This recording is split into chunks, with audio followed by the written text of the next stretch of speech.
के बीमारी तू दिमाग से हटाइले तोरे छियो तोरे रहबो किरिया किया आइले सक के बीमारी तू दिमाग से हटाइले तोरे छियो तोरे रहबो किरिया किया आइले तोहरे छिजवा कैसे के करो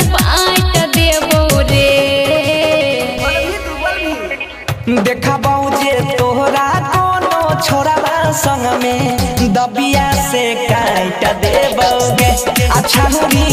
देखा जे तोहरा कोनो छोरा संग में दबिया से काट देबोगे।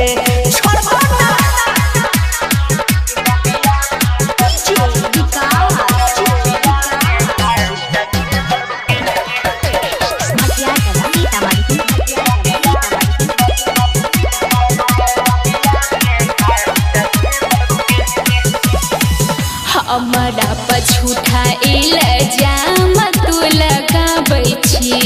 दोसरा के कहला का पर खूबे गरियाबै छी देखली है छौरा हम हो छियै केतना उठ गए तोरे दे रिश्ता छौरी बोलबी जहिया झूठ गए पल छलनी मुँह पर तोरा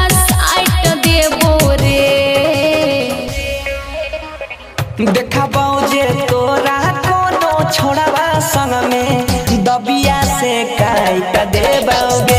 अच्छा होगी देखा जे तोरा कोनो छोड़ा संग में दबिया से काट देबोगे।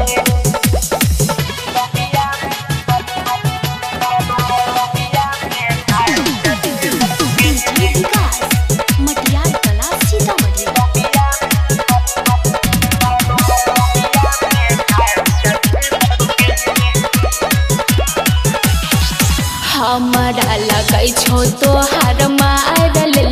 मतिया दिल के दुखावे वाला बोलै छी रे बतिया मुट गरमाइल तोहर देखी के इरादा जान गेलियो छौरी हे गई मेटर कुछ ज्यादा सोनू मनीष के बनसी डांट देबो रे आ देखा जे तोहरा कोनो छोड़वा संग में दबिया से काट देबोगे। गे छौरी देखा जे तोहरा